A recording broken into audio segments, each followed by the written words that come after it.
वेळ ती दिसत नाही पण सगळं बदलते. ती थांबत नाही पण आयुष्याला दिशा देते. तीच आपल्या यशाची खरी गुरुकिल्ली आहे. पण दुर्दैवाने हीच संपत्ती आपण सगळ्यात जास्त वाया घालवतो. एका छोट्या गावात राहुल नावाचा मुलगा राहत होता. तो बुद्धिमान होता, पण त्याचे एक मोठे दुर्बल पण होते. तो प्रत्येक गोष्ट उद्यावर ढकलायचा. आई सांगायची, बाळा अभ्यास कर, वेळ निघून जाईल. राहुल हसायचा आणि म्हणायचा, अजून वेळ आहे ना. शेजारी त्याला म्हणायचे, नोकरीचा फॉर्म भरलास का? तर तो म्हणायचा, अहो आठवडा उरलाय ना आता. असे करत करत तो प्रत्येक काम पुढे ढकलत राहिला. पण त्याला हे माहीत नव्हते की वेळ कुणासाठीही थांबत नाही.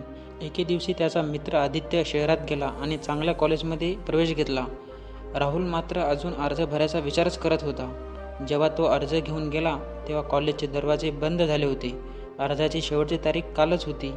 राहुल थोडा उदास झाला, पण पुन्हा स्वतःलाच म्हणाला, काय झालं, पुढच्या वर्षी भरतो. असं करत करत 1 वर्ष निघून गेले. मित्र नोकरीमध्ये स्थिर झाले, काहीने व्यवसाय सुरू केले आणि राहुल अजूनही म्हणायचा, अजून वेळ आहे. एका रात्री राहुलच्या वडिलांनी त्याला बोलावले. त्यांच्या हातात जुने सोन्याचे घड्याळ होते. ते म्हणाले, हे तुझ्या आजोबांचे घड्याळ आहे. ते म्हणायचे, वेळेला जपले की ती तुला जपते. वेळ वाया घालवली तर ती तुला कधीच माफ करत नाही. राहुलने ते ऐकले पण पुन्हा दुर्लक्ष केले. काही वर्षांनी वडिलाचं निधन झालं. राहुल एकटा पडला. त्याला लक्षात आले, आता त्याच्याकडे काहीच उरले नाही. नोकरी नाही, व्यवसाय नाही आणि स्वप्न, फक्त स्वप्नच राहिली होती. त्या दिवशी त्याने तेच घड्याळ पाहिलं. ते थांबलेलं होतं. त्याच्या डोळ्यातून अश्रू आले. त्याला जाणवले, मी वेळेचं मोल ओळखलं नाही, म्हणूनच वेळेने मला मागे सोडले. त्या रात्रीनंतर राहुल पूर्णपणे बदलला.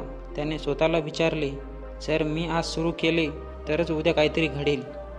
तो प्रत्येक दिवस ठरवून जगू लागला.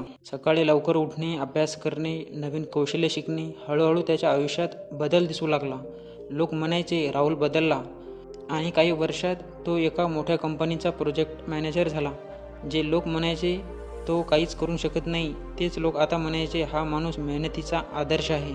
वेळ कुणासाठीही थांबत नाही. ती नदीसारखी वाहते. जो त्यात उडी घेतो तोच पुढे जातो आणि जो किनाऱ्यावर उभा राहतो तो मागे राहतो. प्रत्येक क्षण मौल्यवान आहे. उद्यापासून सुरू करीन ही सवय सोडा. लक्षात ठेवा, फक्त वेळेचं मोल ओळखा, कारण वेळ गेली की ती परत येत नाही. वेळ थांबत नाही, ती फक्त पुढे जाते आणि जो तिच्यासोबत चालतो तोच पुढे जातो.